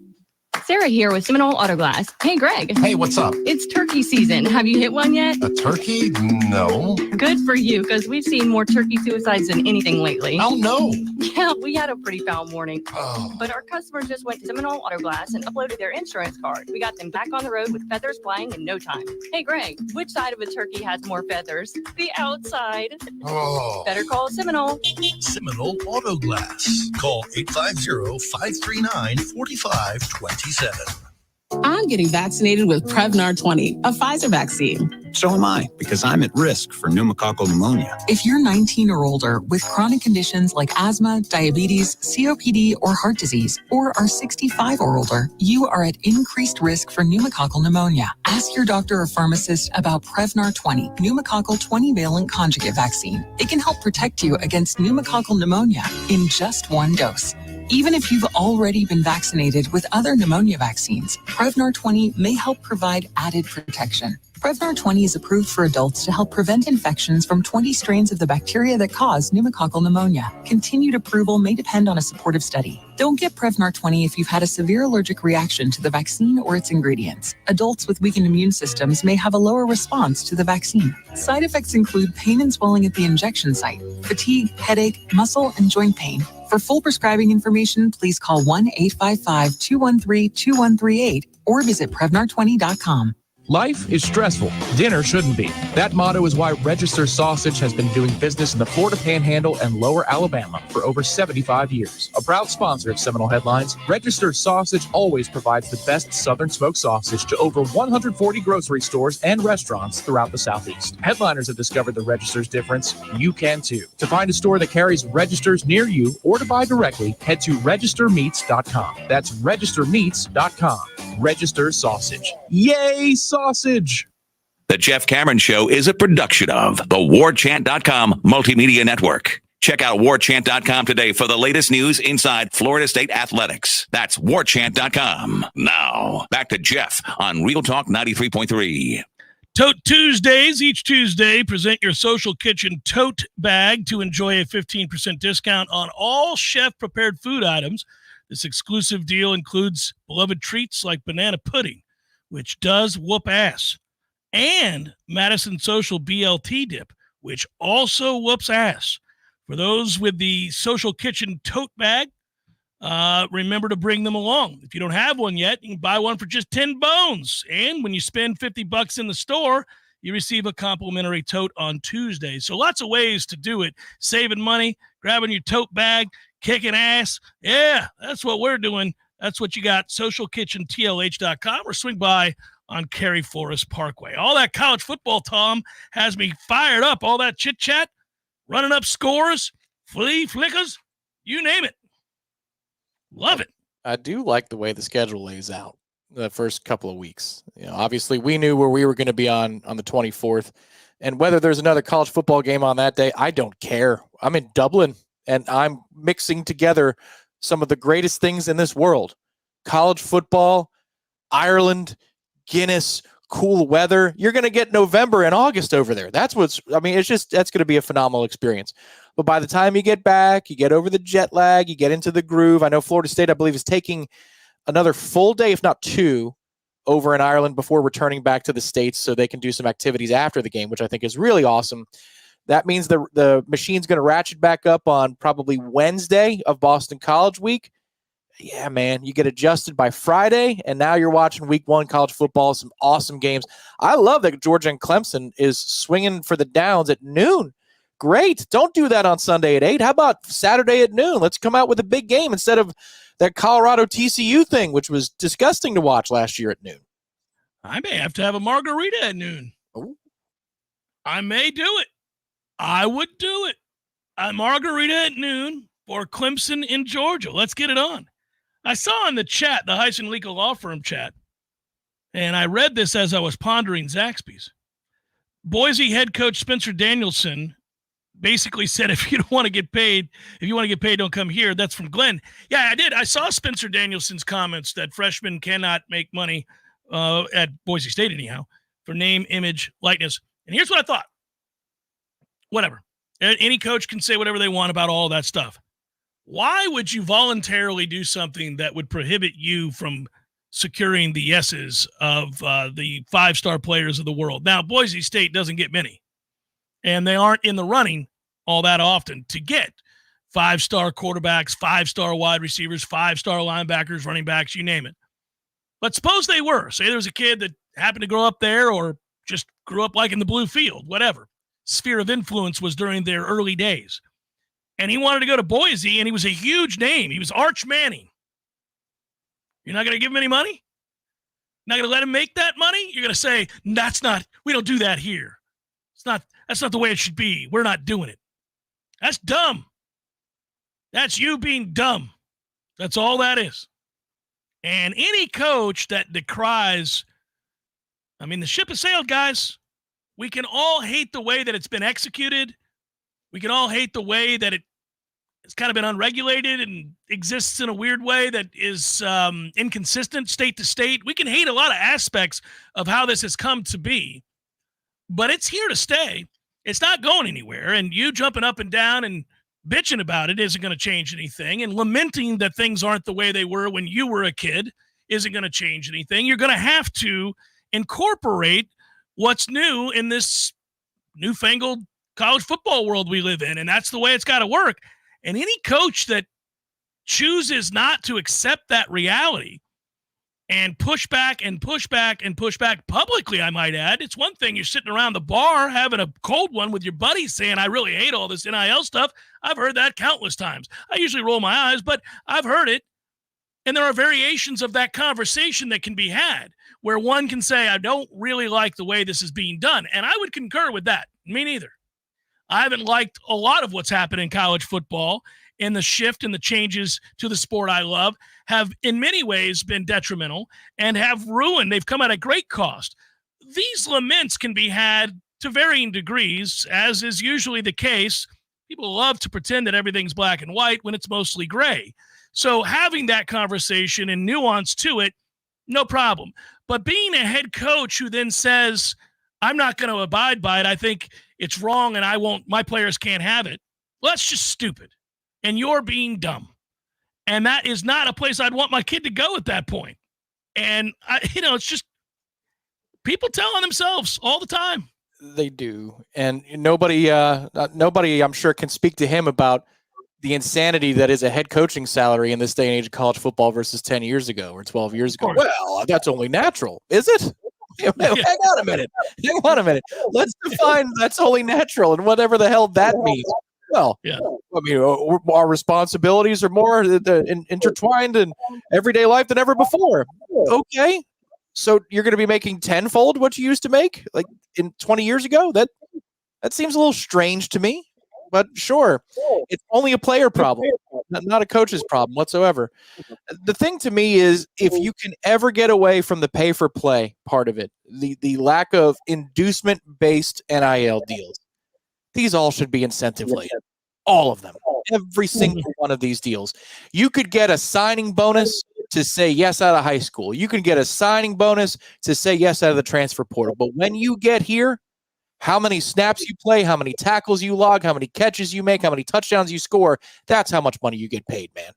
None of this, because if you put in incentives in contracts now, you're violating NCAA rules. And so you got to give them a flat rate, whether they play or they don't, whether they opt out or they don't. I mean, it's crazy. Today's number of Zaxby's, and we wish our friends at Zaxby's well. This is not a joke. This is not sarcasm. This is not a unique way of promoting Zaxby's. A couple of their stores have some real problems in town. They're working on getting them back up and running. And so I talked to Danny via text yesterday, and he's been a great supporter of the Jeff Cameron Show. He's been a great supporter of Warchant.com. He's been a valued advertising partner with us. I mean that sincerely. And I wish him and his staff and all the fine folks at Zaxby's well. There are still plenty of Zaxby's that are open here in town. I would encourage you to stop by and get you some platters any given night because they're delicious. Try the new shrimp. It's good. Can't screw up shrimp, and they didn't. It's good. That's the Zaxtail sauce is good. I like it. So make sure you stop by one of the 57 Zaxby's here in town. 57 still operating and operating smoothly. That's Zaxby's. Back to this, which is commentaries about coaches being dumb and telling on themselves. We haven't heard from old Dabo in a while, have we? Well, it's portal season. He doesn't really get involved in the portal very much, so you don't hear much about him. Kind of surprised that I don't know. You remember the last time we heard from him last year was his emphatic, if Clemson were a stock, I'd be buying lots of it. I think that's what he was saying. Isn't that right? And I don't disagree that they'll probably be a top 3 team in the ACC, which they will. The question is, are they a top 2 team in the ACC? Because that would mean either us or Miami is left out. We're like crypto with our drip, yo. That's what he's going to put out on TikTok. I'm sure of it. You know, when somebody comes to you as a 50-something-year-old man and they say, we'd like you to do this dance so we can put it on TikTok, you should run for the door. You don't have to hear anything else about why it's necessary or how it's going to be used, or just say no.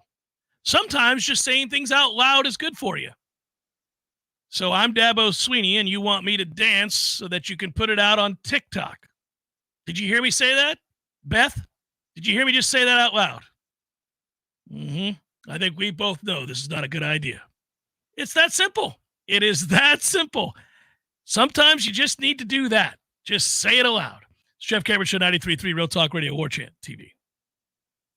Local news now. The Midway Police Department confirmed a 60-year-old woman is dead after a shooting off Highway 90. The shooting came in around 7:45 Saturday evening in front of the Ocklackney Point apartment. Details from police are limited. Midway Police is working with the Florida Department of Law Enforcement and the Gadsden County Sheriff's Office on the active investigation. Anyone with information regarding the shooting is asked to contact the Midway Police Department. As Tallahassee residents work to recover from Friday's tornadoes, nonprofits are stepping in to help. The Capital Area chapter of the American Red Cross had set up a shelter at FAMU's Al Lawson Jr. Multi-Purpose Center at 1800 Wanish Way. The shelter is pet-friendly and open 24/7. People who have been displaced from their homes are welcome to stay at the shelter where they can receive free water and meals. The Red Cross is also welcoming people to stop by the Red Cross building at 1115 Easterwood Drive if they need water, snacks, or a place to charge their phone. The center is open from 9 to 4. This is Rachel Lene with your Real Talk 93.3 Local News Update, brought to you by McElmore Systems, Tallahassee's go-to Mac store. Check them out online at McElmoreSystems.com. This is meteorologist Paul Trombley with your Real Talk 93.3 weather update. Highs level off around 83 this afternoon under overcast skies with a chance for storms. Winds out of the southwest 10 to 15 miles per hour. Lows dip down to about 70 tonight, chance of thunderstorms. Sunny skies tomorrow, slight chance for storms. Highs level off around 88. This report is brought to you by the Lawn Johns. For all your landscaping and lawn care needs, visit thelawnjohns.com. Currently 84. Hey, let me tell you about my friends at Tried and True Consulting, a Seminole-owned business that specializes in payments and business solutions. Tried and True's core expertise includes card, ACH, point of sale, mobile, e-commerce, and hosted payment solutions. Tried and True will help you reduce costs and increase your bottom line. That always sounds nice. Whether you're a retailer, restaurant, licensed professional, or service industry, Tried and True is saving you money. Tried and True's expertise extends to payroll, video menu ad boards, IT services, web design, and social media. It's time to make one call and tell the competition to take it on down the road. Call Don or Joe today at 844-464-6653. That's 844-464-6653. When you do business with Tried and True, they contribute 10% of the net revenue to the battle's end. So go Tried and True today. Call 844-464-6653. Life is stressful. Dinner shouldn't be. That motto is why Register Sausage has been doing business in the Florida Panhandle and Lower Alabama for over 75 years. A proud sponsor of Seminole Headlines, Register Sausage always provides the best Southern smoked sausage to over 140 grocery stores and restaurants throughout the Southeast. Headliners have discovered the Register's difference. You can too. To find a store that carries Registers near you or to buy directly, head to registermeats.com. That's registermeats.com. Register Sausage. Yay, sausage! This is Brian Kilmeade, and I'm excited to be on the air in the capital city. Be sure to tune into my show. I'll be giving you all the latest news, information, and the truth you demand. The Brian Kilmeade Show is live from 9 till noon, right here on Real Talk 93.3. The Jeff Cameron Show, brought to you by Orange Theory Fitness. 2 Tallahassee locations, Midtown on Thomasville Road and Northside in the Village Common Shopping Center. Online at orangetheoryfitness.com.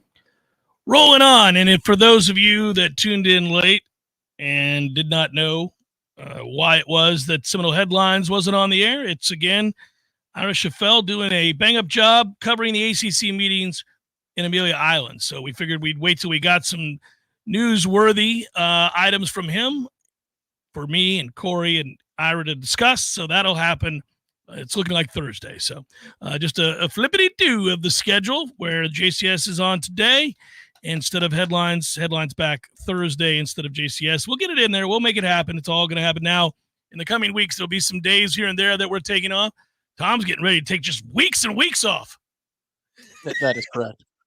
That is most certainly correct. It used to be that July was when I took my time.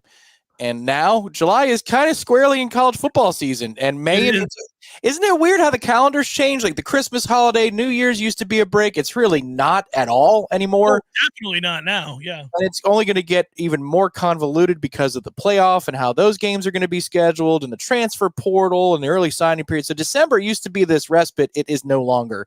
July has been encroached upon now in a way it never was before. So May and June are kind of it. You could maybe take a break in February. Like May and June are your time. So yeah, starting Monday, peace. Yeah, and I'm kidding. He's not going to be gone for weeks and weeks and weeks, but he is going to be gone for a little while, and that's understandable. A good week. A good week, right?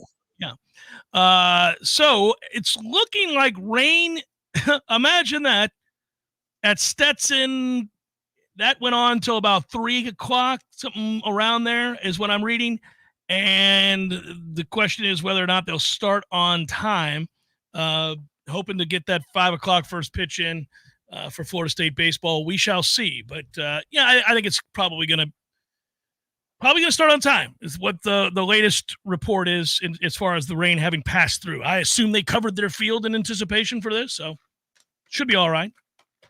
Think they squeegee the outfield? I don't know. We got to make sure that the infield is capable of playing a game. That's covered. You cover the infield. I'm sure they covered it before the Saturday game against NC State, but somehow I don't think they did. I think they said, "Take your time, Bobby." When the rains began to come, this fictitious Bobby, who is in charge of the field over there, was waiting to race out with his compadres to cover the infield as rain was coming. And Link went, "Let it rain, Bobby." Bobby looks back confused at Link. You won't be fired. In fact, if you look at your feet there, Bobby, if you look next to your left ankle, you'll see a cooler that I placed there for you. Go ahead, Bobby. You're doing a hell of a job. Hell of a job. Bobby, I don't know that the tarp can cover this field for another 40 minutes. But Coach, again, Bobby, I don't think we can get it done in time. It looks like another 40 minutes is going to have to pass before we effort to cover this field. Bobby, about how long does it take you to drink 3 tall boys? If I'm really trying to, Coach, about 30 minutes. 30 minutes. That's impressive, Bobby. Good thing I put 4 in there. Good thing I put 4 in there. Mm-hmm. We've arranged for a ride home tonight when the game is canceled, Bobby. Bobby's like, I love Link. This mysterious cooler should make an appearance more often. He's going to be Busch Light, first class. He is first class. I see you, P. Simpson. Could be lightning nearby. Cocoa Beach, beware. We get in trouble for this every time, but I'm not going to stop engaging in this pointing out of the buffoonery. Well, you know, saw a quick flash about an hour and a half ago over there by Weewa Hitchka. Better shut her down for the next 3 hours, everybody. Better shut her down. It's so freaking aggravating. Pirates got a big win last night. Everybody was asking me that. You guys wanted to know my response to that? Big win for the Buccos last night. I do have to do MLB probables. I will also tell you that, yet again, I have the wrong board up. No music. I'm failing you. But now that I do almost all things, it's excusable. By the way, your Mets have yet to score a run today, Tom. They're down 2-0 in the sixth. We have yet to log a hit once again. As we got through 26 outs without a hit on Saturday, we're being no hit through 5 today. I do want to make mention that you're being a Warrior today with our schedule flipping the way that it was. You were scheduled to be at this game this afternoon, and you said, no, I'll come in and do the show because of the headlines maneuvering. And as we talked, you know, I felt bad. I hung up the phone. I felt bad. But now I'm glad you're not at the game watching Aaron Nola throw a no-hitter against you. So I will tell you, it was part of a larger plan that would have been executed anyway. Today, yesterday, if Jamie decided to say yes, which was to go to Game 5 of Rangers and Hurricanes. And the investment necessary to go to that game was substantial. Yeah. Standing room only tickets right now at Madison Square Garden for the hockey games are in excess of $500 per person. And yeah, so, it's not the Stanley Cup Finals. What are we doing? Agreed. So when we were sitting together in the living room last night, 3-1 after Carolina scored their third consecutive in the third period. Yes. I didn't say it. I didn't want to be the one to say it. But she turned over to me and said, boy, I'm glad I did not go to this game tonight. Yeah, but yeah, you would have looked at your bank account on the way out. That's what you would have looked at. You'd have been furious. Yeah, I saw that third goal, and I immediately uttered, that's not what you do. Yep. And I thought about you guys, and I was like, damn it, man. All right, here we go. It's time for, how you say, with the pitching probables? Oh, Tommy. Am I getting good at this or what? You are, but I got to zap the people. Even for